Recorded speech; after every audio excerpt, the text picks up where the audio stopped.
Welcome to episode 223 of Silver Lining for Learning. I am here with my co-host, Kurt Bonk from Indiana University, Yang Zhao from the University of Kansas and Melbourne University, Punya Mishra from Arizona State Universities. Lydia Kao was not able to join us today, but is also a co-host for the show. And I'm very excited that we are featuring one of the 5 national AI institutes that's devoted to education, the National AI Institute in Adult Learning and Online Education, for which I'm the Associate Director for Research. Now, in prior episodes, episode 207, 208, 210, and 214, we highlighted the other 4 national AI institutes that are devoted to education. I saved this one till last because I didn't want to feel like I was blowing my own horn with this. And I will, not act as a guest, but act as a co-host and, play that role for this. But it is among the 5 quite unusual in that it's not about pre-college education. It's about workforce entry, workforce upskilling, workforce reskilling. So very important stuff. I'll begin by asking each of our guests to introduce themselves. And Ashok, I'll begin with you. Thank you very much, Chris, for hosting this. My name is Ashok Goel. I'm a professor of human-centered computing at Georgia Tech, and I'm the PI and Executive Director of AI-ALOE, the National AI Institute for Adult Learning and Online Education. Just say a little bit, Ashok, about your career path in general. Yeah. Well, I did my PhD in computer science from Ohio State University in 1989. So Kurt Disconnect has a historical, right there, which is a bit of a history. And much of my work was in computational design and creativity for about 30 years after my PhD. We thought at that time that we could use AI to aid human creativity. Um, in 2014, Georgia Tech started an online Masters of Science in Computer Science program, which has turned out to be a big, very popular, a big success for Georgia Tech. There are now about 13,000 students enrolled in the program. As part of that program, in 2016, 2 years later, I and my team invented a teaching assistant called Jill Watson. We introduced Jill Watson, an AI question answering assistant in one of the online classes. And to our surprise, students couldn't figure out whether Jill was a human or an AI. So that was a big surprise to us. So this was in 2016. It was called Watson because based on the IBM Watson platform. Since then, a lot has changed. Now, Jill runs on ChatGPT as the backend. It does a lot more. We'll talk more about it as we go along.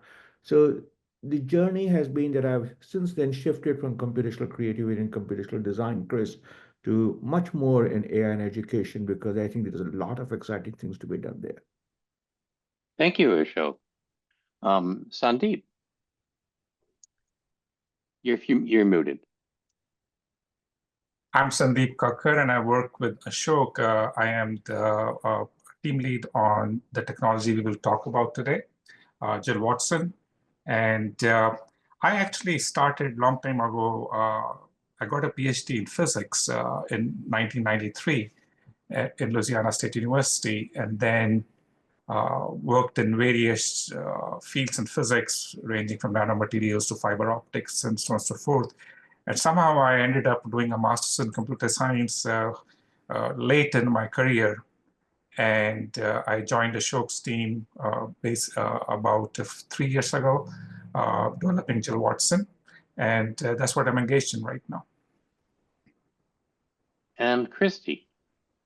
Hi, thank you so much for letting me join everyone today. I've been in higher education for 20 years. I've been with TCSG, the technical college system in Georgia, particularly for about 15 of those years. I've been an instructor.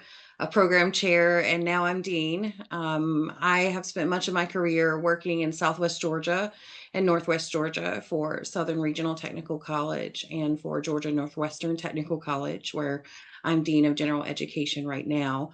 I am an instructor at Southern Regional using a lot of the technologies that are provided through the AI-ALOE program. And I'm excited to be able to share a little bit of the practitioner side with everyone today, in hopes that we can get more educators excited about the work that's being done. And we featured the Technical College System of Georgia in one of our episodes, episode 220. So if you'd like more background on the wonderful work that they're doing with workforce entry and career upskilling with a lot of groups across the society, please take a look at that episode. So AI-ALOE is developing many tools. And we could have spent the hour being sort of broad but shallow, but instead we're going to be more narrow but deep. So if you want to know about the full menu of AI-ALOE, we urge you to go to the website and take a look. But for this particular episode, we're going to deal with the tool that has the deepest roots. As Ashok said, this goes all the way back to pre-Gen AI, pre-National AI Institutes. And one of the things that I want to ask before I turn my co-host loose is just the evolutionary path. So certainly in 2016, I can understand why if you're going to build something to help a teacher of adults, a teaching assistant would naturally come to mind. But Jill has sort of evolved and evolved and evolved since then. And I'd love to hear the kind of thinking, both on the part of two of you as developers and one of you as a user, in terms of where Jill has been and where you see it going. So I can start, Chris, and then I'll hand it over to Sandeep and Kristy. So when I was teaching a class, an online class as part of Georgia Tech's OMSCS program, for the in-person classes, Georgia Tech gives a TA for every 25 students.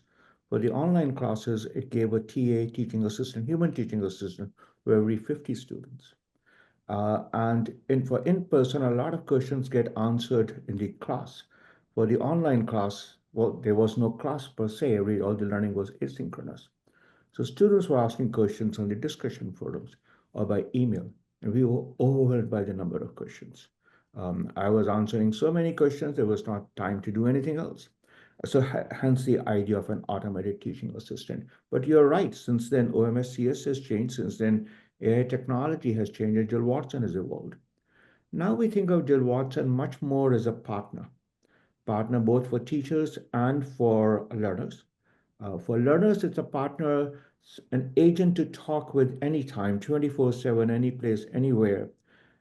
And to talk in such a way that over time, as you talk with Jill, the conversation becomes deeper, richer. And for teacher as a partner in that the teachers can offload a lot of the activities that, the question answering they do, so that they save some of their time. We hope, that so that they can engage in more deeper conversation with the students and spend their time much more effectively.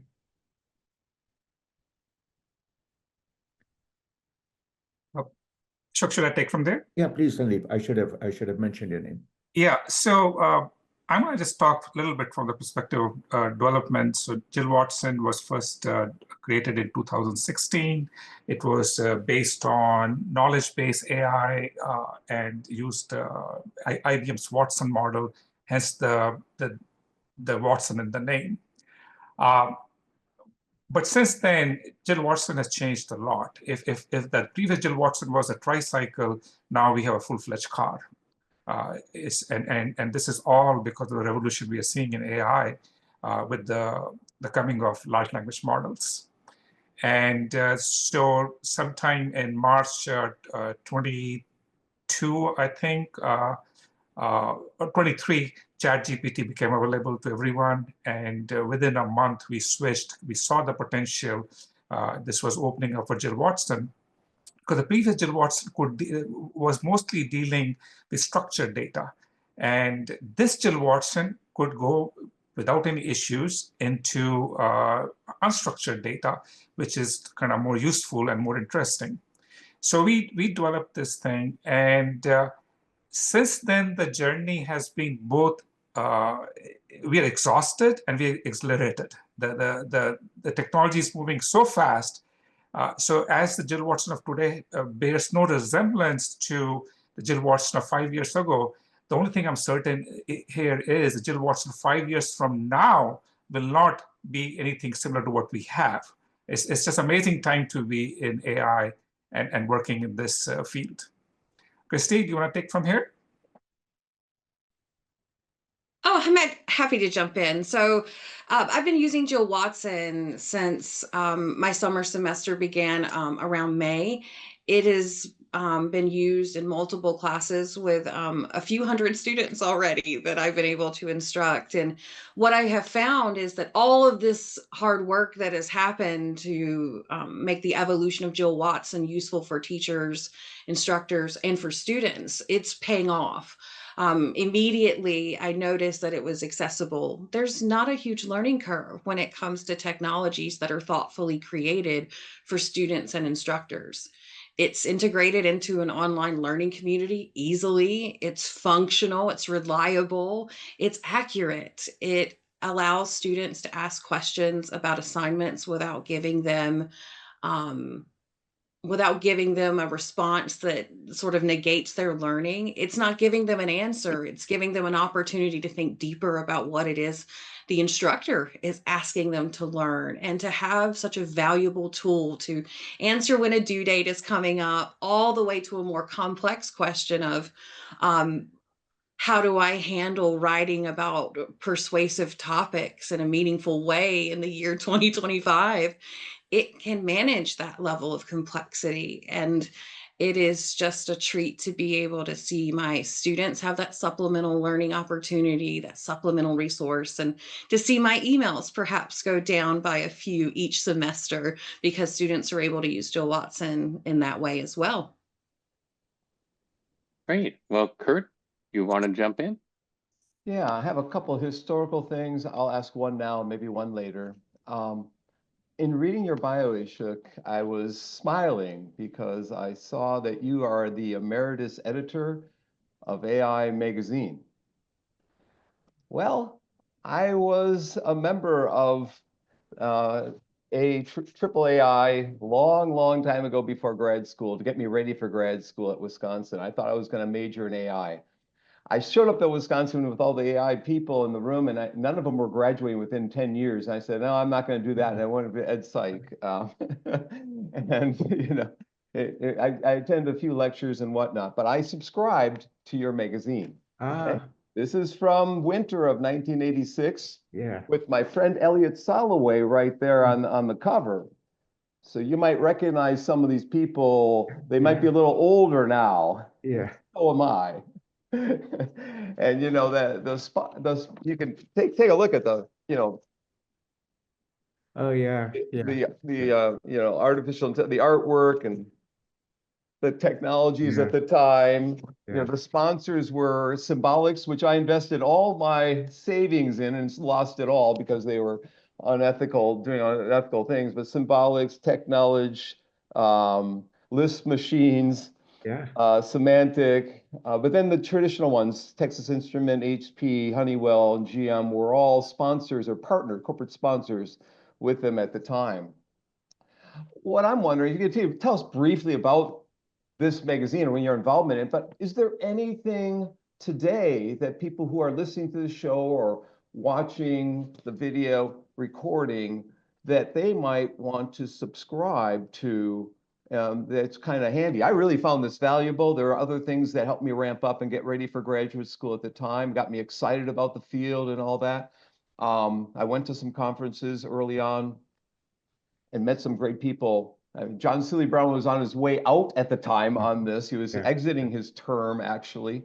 And I had a chance to meet him a couple of years after that at the World Congress on Technology and Education in Vancouver. But so what would you recommend to younger people today that would ramp them up, that would similarly get them excited about the field? And this is maybe for all of you. What got you excited about all this? And what are you reading that keeps you excited? And what you might then in turn recommend to other people who we are now apprenticing into the field, and what would you like to share with them? Yeah. Kurt, thanks for reminding about the 1980s. I joined AI about the same time. It was a very, very exciting time. And I remember some things about technology. You mentioned that as an example, symbolics machine. But you weren't as stupid as me in investing all your savings in symbolics. And I cognitive systems invested is a lot of another one. intellectual savings in symbolics. That's where I started learning programming on the Lisp machines. I think AI Magazine is an official publication of AAA. AAA stands for Association for Advancement of AI. It used to be called American Association for AI, but Right. about 10 years back, AAA wanted to go international, so they changed their name to Association for Advancement of AI. And the mission of AI Magazine is to take AI to people who may not necessarily be experts in AI. So when you and I were students in 1980s, we were not experts in AI. We were very curious about AI, and we wanted where do we start learning about AI? So most articles are written at a language that, let's say, a program officer in Washington, D.C. can understand, or a smart undergraduate can understand, or a first-year graduate student can make use of. So I think AI Magazine is one good place. But there are also interesting textbooks that are not textbooks, books that are coming out in AI these days, which are really awesome. One that I would recommend is called Master Algorithms. It's by Pedro Domingo. And then he talks in Master Algorithms about 6 AI tribes. And what he means by each tribe is 6 different conceptual metaphors that AI scientists use to make sense of both human intelligence and artificial intelligence. So neural network is one, analogy is another. Some people think that analogy is the root of cognition and intelligence. So I think there are also beginning of many really good books written by AI experts, but written for people who want to enter the field. Anyone else want to give some historical or current recommendations? Well, I will actually ask you about Rain in the future, since Kurt went back to history and Punya said there's no history, so forget about history. And so whatever you're going to make, and every day is 24 hours of history in AI. So I was wondering, since Chris here, Chris, you're part of our interviewer too, your interviewee, you can jump in as well. So the four of you, over the years, I was just wondering if you have, given the systems you've developing, has there been any changes in the content you teach students or courses, because of these tools emerge, they are so powerful. So I've said, well, maybe we don't need to teach that anymore, And so if so, what has changed? What course content have been dropped? What has been added? I think that would be some quite interesting, because now that's what, we're debating in AI right now, right? If AI can do this, then why do you teach people to do that, right? So just, all of you, I think this is a topic I've been looking forward to asking for a long time from the real AI experts since 1980s, I can take a first cut at it, but I want to make sure that Sandeep and Kristy jump in also into this, please. So Young, first of all, I totally agree with your question. Let me take a anecdote. So about 5 years back, Georgia Tech Provost set up a commission on next-gen education. The goal was to think into what education will be like 25 years from now. So 2040 was our goal. And we did a survey of faculty, and faculty, being smart people, said smart things. Then we did a survey of students, and the students said completely different things. Faculty said things like aerospace engineering will reform in this way and that way. And the students said a new major will be space travel. And no faculty thought about space travel because we are at of an age when looking 25 years back, I don't think of space travel as an opportunity in my lifetime. But for a 20-year-old, space travel is an opportunity in their lifetime. So I totally agree with you. But the question that you asked occurred, and I'm going to embarrass myself here in just a minute. Now, in our research meeting, one of our research meetings, in the class on AI that I'm teaching this semester, we have introduced 4 AI technologies. And someone asked me, has your model of instruction changed in any way? And the truth is that I am still teaching the same things in the same way that I taught last year. And the reason for that is not that the AI technologies are not working, they're working very well. They're helping both the students and me. Um, but to change that, I need to do a lot of investment to think about how I should change it. And I have not done that investment. I think most of us have not done that investment. So I'm embarrassed to admit that I have not done that investment. But I think the question you ask is exactly the profound question, how do we change these models of instruction? Just jumping on that, I think that's the most important challenge. How does AI inform the mode of instruction? It can't be same old, same old. And Kristy is trying some different things in her class now that she has access to some of these agents. But going back to, so all this excitement, the current phase of excitement in AI started with the coming of ChatGPT, LLM. And it's very helpful. But the truth of the matter is, and maybe I will eat crow for saying this thing later, these large language models in their DNA have the tendency to hallucinate. And hallucinations can be reduced, but they cannot be eliminated. I think it's mathematically impossible because by definition, they're predicting what the next word should be in the sequence of existing sequence of words. So before we start jumping and start introducing, LLM-based AI, we have to be very careful. So Kristy's class, when we introduce Jill Watson there, we have spent countless hours testing Jill Watson's answers before we had the confidence that, yeah, this will be mostly correct. I will never say 100%, but I think we're achieving now low 90s to mid 90s accuracy there. And it's getting better, but it never be 100%. So I'm looking at, there's a lot of hype about how AI will replace coders. But the fact of the matter is, very bad code is being created now. People are not doing quality check. They just put a prompt and get something, and it may work, but it's brittle or it doesn't follow best practice, something like that. So we have, I think, while we push AI into education, we also have to pay attention to the quality of the output it is giving there.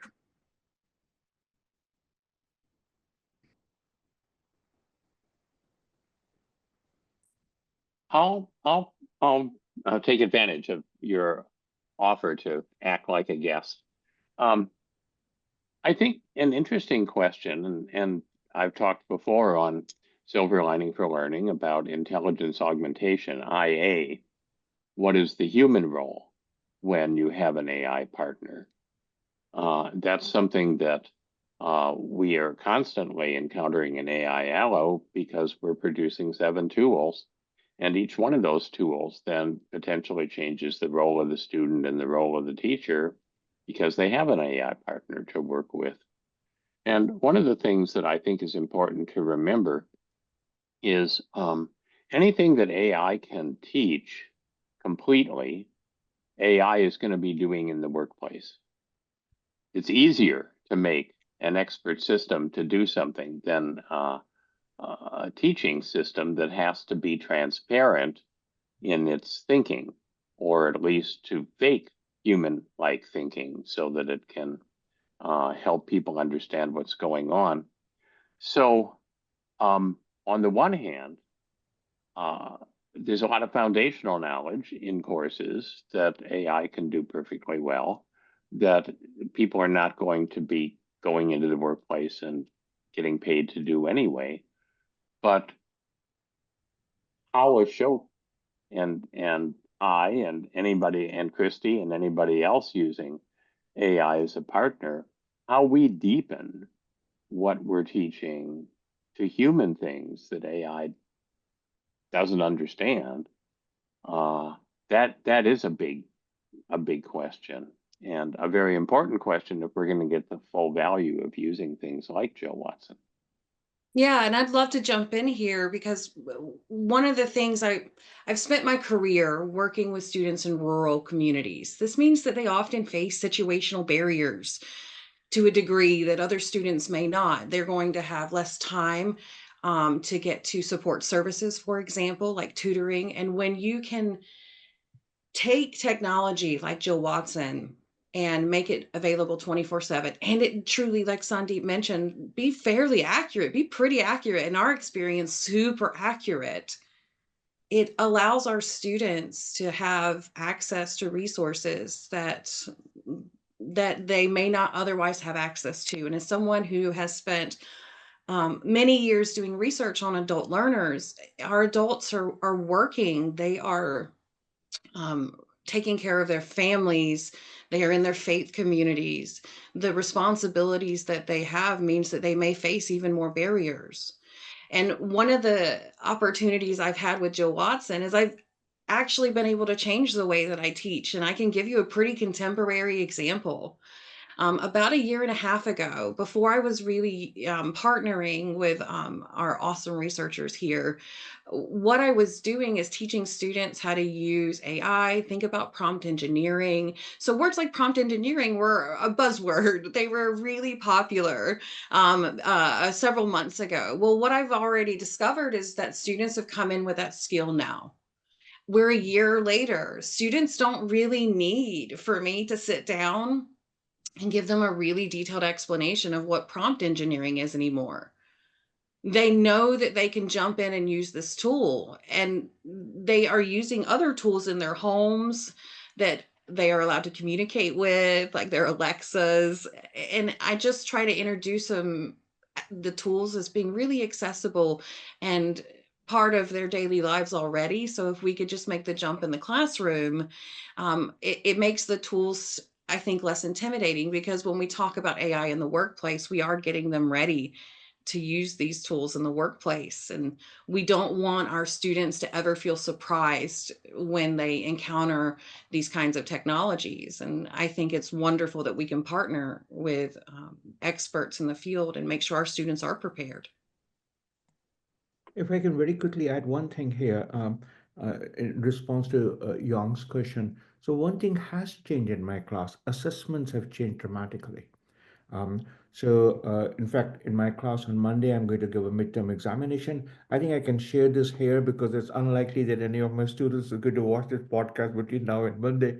And a challenge there is how to ask questions that they can't go to Jill Watson for an answer. Because if they, so we, the teaching team, is spending a lot more thought in how do we ask thoughtful questions to the students so that we can assess their knowledge and understanding and the skills they have acquired in a manner that is reflective, in a manner that challenges some aspects of their metacognition. If they are learning, then they should be able to articulate that and they should be able to reflect on it, and they should have a sense of what they have learned and what they have not learned well. And making those questions turns out to be a little much harder than asking multiple choice questions, which I could have done 5 years back. So I think assessments have changed dramatically.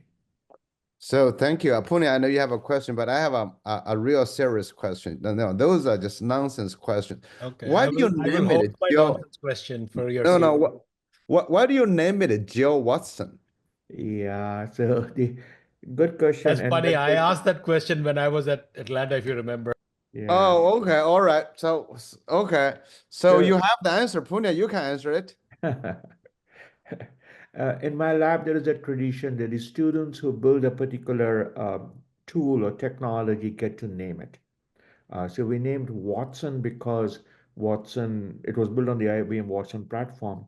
And the students did some research, students working on Jill Watson in 2016, and they came and said that Jill was the name of TJ Watson's wife's name. So T.J. Watson was the founder of it. So that's how we. And it turns out it was not the case. The research was incorrect. Her name was Jeanette, not Jill, but we stuck with Jill. So, that's the name, and that has some problems. It's a feminine name, and there are some stereotypes that go with that, and we are very aware of that. But that's the origin of the name. So this is complete aside, but I think you guys will find it funny. So in fact, we were having a conversation yesterday with my group, and we were talking about how ChatGPT typically gets labeled being male. Claude is a male name, and so, but then you have Alexa, Siri. And so we realized that all the males are the ones who talk very confidently about stuff that they don't really know much about and mansplain the heck out of everything. So there is a reverse gender stereotype happening at that end as well, which I thought was really funny, along with the other stereotypes of, that if you're an assistant, then it's always like Siri and Alexa and, stuff like that, right? But anyway, to be on a more serious note, so Sandeep, I'm glad you brought up the issue of hallucinations, because that, and this is a comment I've made to the other groups that we have met as well, which is the advent of ChatGPT and these large language models and their popularity and the way they sort of entered into popular consciousness and public, in a way, is both a boon and a curse for people like yourself, right? Because at one level, it does elevate the work that you do, makes it more visible, gives you maybe better tools to do certain things.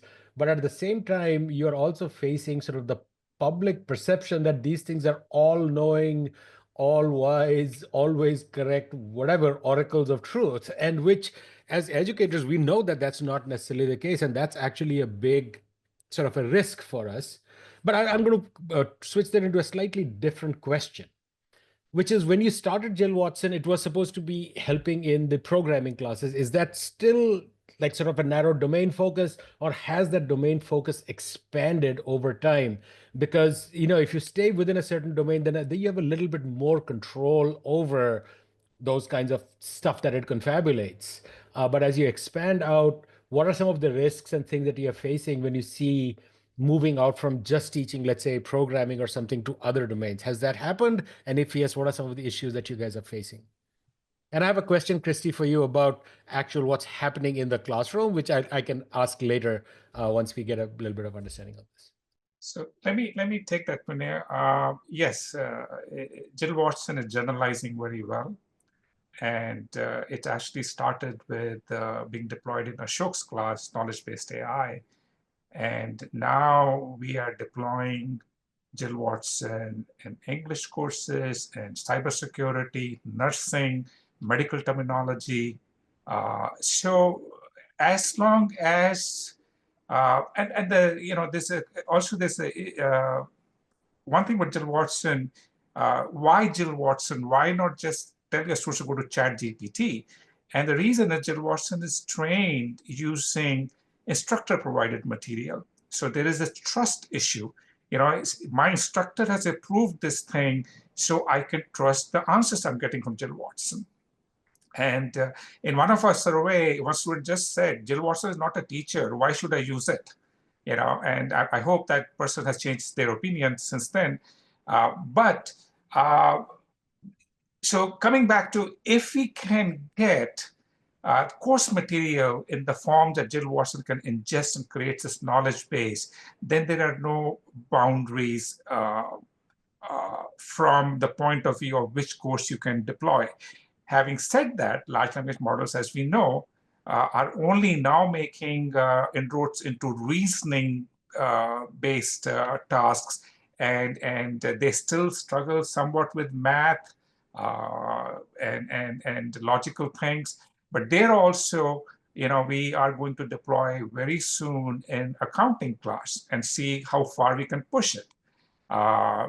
Since the reasoning models are here, I don't know if in US you would be able to use DeepSeek or not. They're now very cheap.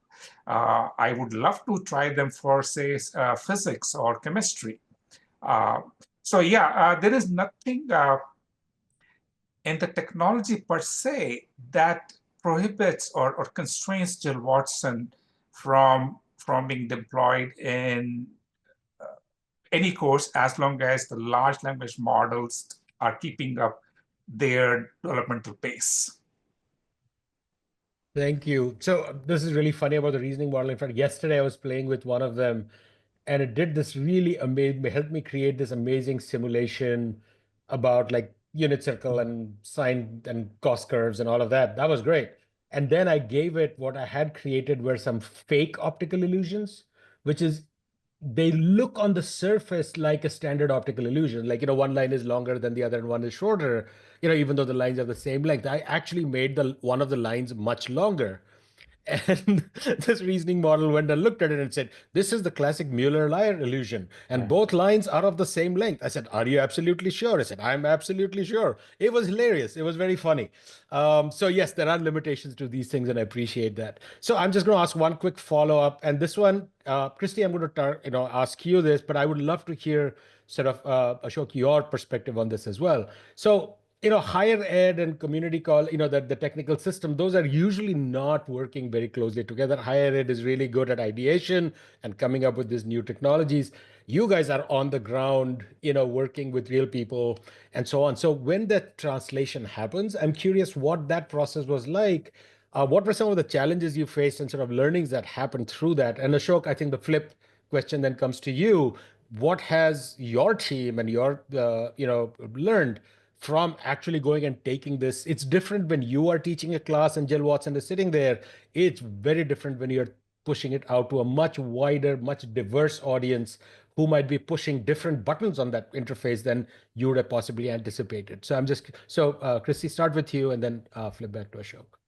I'm a English instructor. That's what my master's degree is in. I have an MA in English, and I spent a lot of time trying to make sure students weren't plagiarizing, and that academic integrity was a big part of our community. And as AI became more ubiquitous, it compromised that to a degree with which I needed to respond to it. And I didn't want to respond punitively. I didn't think that that was correct. I saw potential there related to my research in particular for social mobility. I saw this as an opportunity to offer rural students an opportunity to get extra resources that were valuable. And so I embraced AI as quickly as I could. I started to do research. I tried to get with as many people as I could that knew about this topic in education.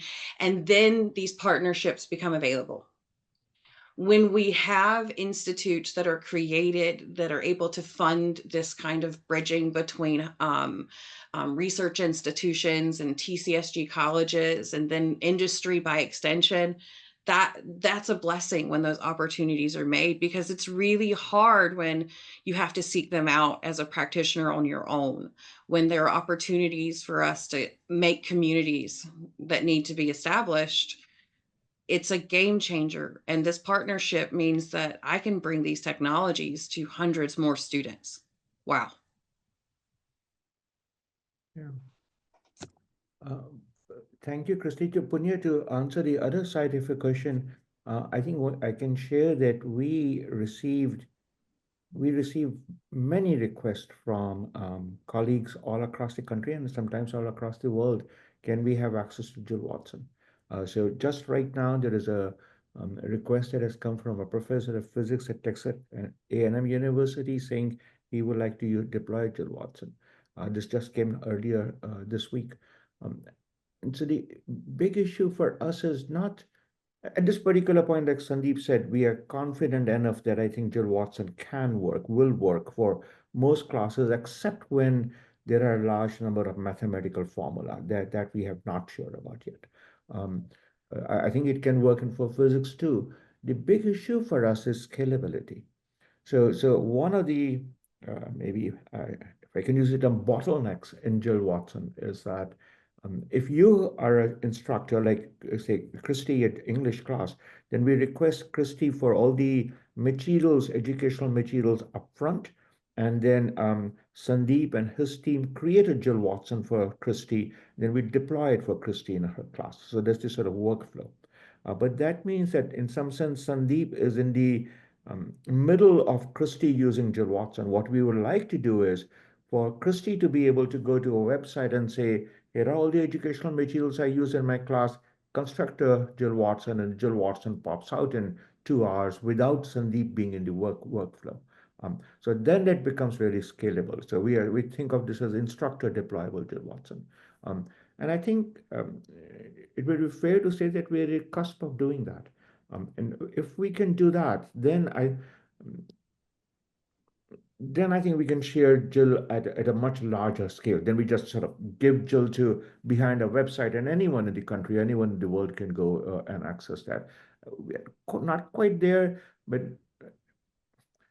my estimates always turn out to be wrong, Punya, but I think we are not more than 2 weeks or 2 months away.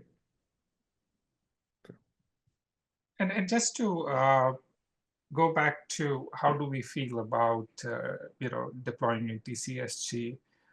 For us, it's an opportunity. It's no fun deploying Jill Watson at MIT or Georgia Tech. Those guys are very motivated, very AI literate. So really, if you want to see Jill Watson, providing value, we need to go to these community colleges. And as a developer, it's really, really important for me to see how Jill Watson is behaving in that environment. And literally, my team has eye on every deployment at any given time to make sure nothing has gone awry. But it's taxing us now. This semester, my team deployed in 17 courses across about, I think, half a dozen institutions. And we better get this instructor deployable thing working. Otherwise, I'll have to run a call center. So. Thank you so much. Kurt, I know you've been waiting patiently. So Kristy, I'm doing research in Gen AI for language learning, and a recent article on writing. My team gave a talk to Western Michigan folks on Wednesday night, and the question came up about, the use of it and the plagiarism and all that. And I referenced, there's a new book called More Than Words, How to Think About Writing in the Age of AI by John Warner. So you might want to, anyone listening, our listening audience, More Than Words, 2025. Anyways, I've got pieces of my own I could share with you. We could write me an email after, or I'll try and get your email address, and we'll share some things there. It's a question all over the world right now, what's going to happen in this digital AI age in terms of teaching of English, teaching of writing, and so forth. I have a two-part question. Back in 2015 and 2020, I did 3 different MOOCs books, MOOCs in open education around the world and the global South, and edited books. And one of the chapters in the 2015 book is called Unbundling Higher Education and Georgia Tech Online MS in Computer Science. And we had a fellow guy that you recognize, maybe. His name is Richard DeMillo. So he's probably a friend of yours. He's a historian too in the field. He was part of Compact Computer when the merger happened way back when, lost his job, and I think he worked for a lot of different places. He's a really interesting guy. What's happened since 2015 that's improved the retention rates? Because that was a big criticism back in 10 years ago. Or has the retention rate, the completion rates improved because of the sophistication of the AI tool and enabling it to give more personalized and prompt types of feedback and that people can utilize, and it motivates them in turn and fosters more self-monitoring and self-management and goal setting and all sorts of things that we know are important skills, self-directed learning skills that will enable them to succeed. Have you seen that improvement, over the last decade, and I have a follow-up after this as well.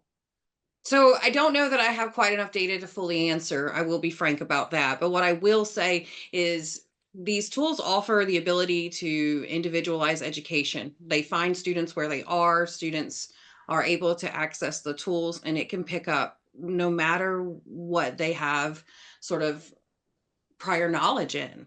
It can get them up to speed quickly.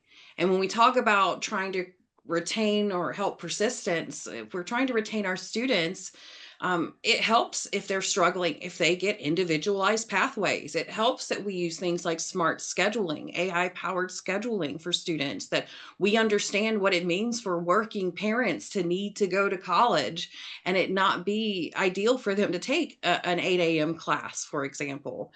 We have a lot of these AI-powered technologies that are informing how we administratively look at the function of a college. And that's been an exciting piece because retention is not just something that sits in the classroom. It is a college effort. And when we have everybody looking at retention and how to make things more efficient, to remove those barriers that are institutional barriers students can experience, I mean, we're smarter, we're more helpful, we're more efficient. It's not replacing us, it's making us better for the students we serve. Ashok, Sandeep, either one of you want to? Go ahead, Sandeep. I really don't have much to add to Kristy. She did such a great job there. Ashok, how about you?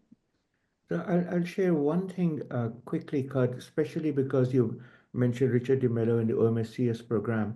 So when we started the OMSCS program in 2014, the typical MOOC retention ratio was in single digits. People would take 50,000 students per register, but 7% might complete or something of that kind. And OMSCS, our retention rate is about in the close to low 80s, 83, 82%, close to what it is in in-person classes. And so the question is, why is our retention rate so high? Is it because of AI tools that we use, or is it because Georgia Tech teachers are doing something? And so we did a study, and what we found in that study is, and this will no criticism of Georgia Tech or AI is here, but the real reason OMSCS is so successful is because our students are very good. So we measure their self-efficacy, and their self-efficacy scores are really high. And if we take very high students with very high self-efficacy, then they tend to do well, whether or not the program is very well structured. So I think the major reason for the success of why the retention ratios are so high really is that our students are so good, which goes back to Sandeep's point earlier that he was making. That these tools, people talk about digital divide and how these tools might make the digital divide larger.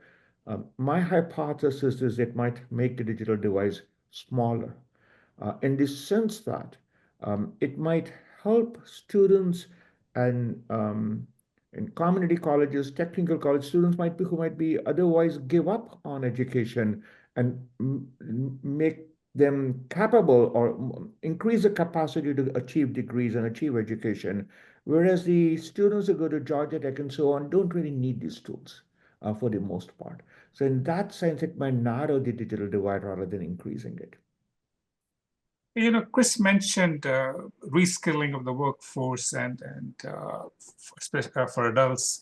I'm a prime example. I got my master's in computer science at age 55, and I would not have gotten it if it was not OMSCS program. It cost only $6,000. I could do it from wherever I was. And so that is the power of a well-done online program. That somebody like me just one day woke up, I need to learn Python so I can go and do a master in computer science. And 2 months later, I started my program. And I can tell you, going through the program, it's not a watered-down program. That 80% completion rate is very impressive. We get the same assignments as the on-campus students. We get, there's no there's no policy that they need to be graded easily. It's exactly the same program, except that the mode of delivery is different. The degree we get is also the same. Our degree doesn't say this is online master's degree. It's exactly the same degree that Georgia Tech students get from on campus, except that I paid $6,000 and they paid $40,000. That's democratization of education. On top of that, you add things like Jill Watson, anytime, anywhere. We are going in the right direction. So I have a part two, unless Chris wants to jump in here with a comment. Chris?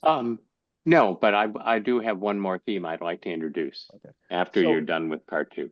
Yep. So I'm currently doing research with Paul Kim who, by the way, guys, Paul Kim's no longer at Stanford. He has left Stanford and he's in Beijing for a year or so, and they might go to Singapore, they might go to Europe. He's going to travel the world every year, a different place, apparently. So he left his job as associate dean and the School of Education and the chief technology officer there. Paul Kim, you may have heard of. He was on our 4th show, I think, and on one of our anniversary shows, and he developed something called SMILE, Stanford Mobile Inquiry Learning Environment, which has kids ask questions hopefully more deep questions over time, and have competitions with other students in asking questions. It's a literacy tool, in fact, but he added to that an AI platform. So it evaluates questions at 5 levels of Bloom's taxonomy. It merges levels 5 and 6 together. And it's called Ask Smile, ask.smile. And you can find it at Seeds of Empowerment, not at the Stanford site. It's a free tool to download. And so I've been researching it with Paul, and now I have a second study I'm working on this afternoon, looking at question asking levels and also students' reflection on the tool itself. Excuse me. And so my question is, can people download Jill Watson and embed it in their courses? And have you thought about the utility of, because you're talking about getting students to ask better questions of Jill Watson, how it could be combined with other tools that are out there to even be more powerful? Or have you experimented? Is there research where you have experimented with that, with some of the tool like Ask Smile or something else that's even more powerful? But first off, is it available for us, and how would we download it if it is available, or how would we access it? And have you done any research that looks at the levels of questions that students are asking? So, good. So Jill Watson is not a downloadable application. Basically, once we get to the scalability that Ashok is mentioning, it will be deployed in your learning management system for the class. So once you sign up, magic should happen. It should appear in the sidebar in your LMS section. So that's a very high priority for us, because that's where I think we declare success. Otherwise, we've just built a toy. We want to deploy Jill Watson in not hundreds, maybe thousands of courses around the world, but we need to scale it, make the scaling easy. So that's one thing. The second question, the second thing that I think you mentioned, the kind of questions being asked. And I love that question because it gives me an opportunity to toot my horn. We did a study based on Bloom's taxonomy, where we took close to 5,500 questions asked of Jill Watson in 6 or 7 courses where it was deployed, including Kristy's class, and we classified them into low order and high order cognition questions. The low order would be the first 2 levels of Bloom's taxonomy, and then the remaining would be high order. And we found that typically close to around 50% of the questions in class where Jill Watson was deployed then were classified as higher order.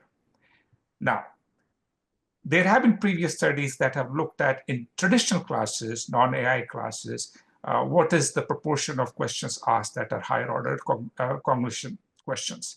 And that typically ranges on 20% or so. So we have preliminary evidence that we are handily beating that number. That's one thing.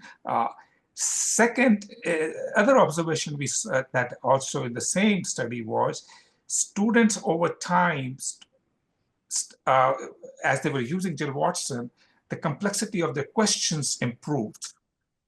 They became more cognitively intense. So that is also something, a very positive signal for us to explore further. If I could just very quickly, Chris, I promise I'll take just 30 seconds. I'll build on that. So this work that Sandeep is referring to is unpublished, but it'll be published next month. So we're really looking forward to that. Now, another thing that will be published next month, another very recent result also on the publication is that now we have a version of Jill Watson that's multimodal. So in the following sense, usually if you give prompt which is in text, then for instructor approved documents, you get some text back as the output. But there are many problems which you would not only want the text back as an output, you want an associated image as an output. So, for example, if the question is, how do I go from here to the airport? It's good to know what direction I should take, but it'll be even better if I could see a map associated with that. So now Jill Watson can retrieve from instructor-approved documents, that's the important thing, from specific documents, not just text, but images. And that is also going to get published next month. And this is again, Chris, 5 seconds. Hugely important thing when it comes to subjects like biology, physics, where figures really, really matter. So we are really looking forward to this thing, and hopefully I'm pushing, or Ashok and I are pushing for that to go live in fall semester. So we only have about 5 minutes left, as usual. The hour goes very quickly. But there is one other aspect of the Institute that I'd like to ask each of you to talk about briefly, and that is the adult learning. We have oversight, of course, from an external advisory board and also from the National Science Foundation. Every year we have to apply for another year of funding. And one of the things that both groups have indicated that they're excited about, yes, they're excited about what we're doing with AI. Yes, they're excited about what we're doing with online learning. But what really is a unique opportunity for us is the adult learning, because the other 4 national AI institutes in education are all pre-college. The vast majority of work in ed tech is pre-college, or at least not adult learning. And we're very fortunate to have as part of AI-ALOE Professor Ruth Canfer, who is an expert in adult learning, particularly adult learning in the workplace. So I'd love for each of you to just talk briefly about whether, as part of AI-ALOE, there's some insights about adult learning that you've gained that you're looking at as you design and build these tools. Shall we reverse the order this time? I have been going first. Shall we make it Kristy, Sandeep, and I? Is that okay? Kristy, would you like to go first? I'm happy to.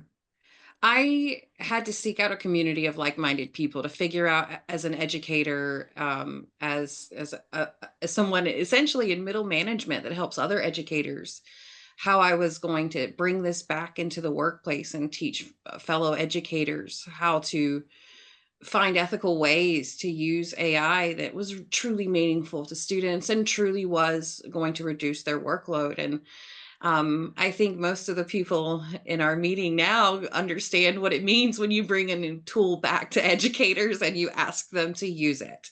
It is not always the most fun conversation because they're cumbersome at times. But when you can, Jill Watson's a slam dunk. You bring it in, it's easy for students to use, it's easy for instructors to use. But what is so valuable is that I get to think about what my school is doing, but I get to see also what is happening at Georgia Tech, what is happening at our sister colleges in the technical system, and what is the feedback we're getting from industry in the state of Georgia. What does it mean when manufacturing has to change based on the way AI has impacted job sort of job responsibilities. How do we make sure that when students use AI in the classroom that it's worthwhile? So those are huge questions that I can't answer alone. And when I am able to learn and take that back to my workplace and be able to communicate that easily and then have awesome researchers behind me that supplement what I'm trying to offer to other educators, it's a very well thought out implementation process that's easy to take back to your colleges, easy to take to educators, easy to take to students, and that planning works. So, so far, we have talked mostly about how taking AI to the students, but there is the other thing that can also happen in the reverse direction. How does the instructor experience inform AI development? And that is something we have just embarked on, that thread, basically. So we work very closely with Kristy and her peers. They are our eyes and ears to look into the adult learner population. And that's one thing. The other thing is right now we are focusing on nursing and cybersecurity. These are both fields. There's a sort of a dearth of qualified people there. There are there's a lot of reskilling required, continuous sort of recertification of the skills. And so Jill Watson, again, can be adapted to these different situations for adult learning. Let me briefly build on what Kristy and Sandeep have said. Chris said one place where we have not had as much success as I would have liked is in entering the workplace. So we have some industrial partners and really good industrial partners, but I'll take just one example without naming the partner. We were at the verge of taking Jill Watson into the classes that they teach for both for their employees and for people outside their company. So these are classes that the industrial partner has developed, very popular classes. Hundreds and thousands of students are taking them across the world, including employees of that company. And we were on the verge of introducing Jill Watson when a problem occurred about data. Their concern was that the educational materials that they had, if we were able to use Jill Watson for them, and then Jill Watson uses OpenAI's ChatGPT as a backend, then all of that data would go into OpenAI ChatGPT, and they stopped that cooperation at that particular point, and for understandable reasons. So I think one question for all of us as a community to think about is, how do we take these technologies into the workplace? How do we find an industrial partner who would allow us to do what TCSD has allowed us to do? TCSD has been a great partner. It has allowed us to go and talk to teachers like Kristy and classes and look, observe, and tune our tools there. If we can find an industrial partner for the next round who comes and says, come in, look at what we do, help us improve our workplace learning programs, we would love to jump on it. But finding that industrial partner is a bit of a challenge. Well, I want to thank all of you for coming and sharing today. We've only been able to scratch the surface of this institute, as was true with the other National AI Institutes. So I hope this has stimulated some of you who are listening to go look at the website, find out about other tools, look at some of the publications that have come out of this, and so on. It is an exciting time for AI, and all of us need to be involved with its design and implementation and evaluation if we're going to end up with what we want. Kurt, can you say a bit about next week's episode? So we're going to continue the conversation because we're going to talk about conversations with social robots and with working with people with dementia in elderly care centers. You're not going to read about an AI magazine, but you might read about it last year in Wired magazine. So come next week at noon, and we'll look forward to having another interesting show. Thank you.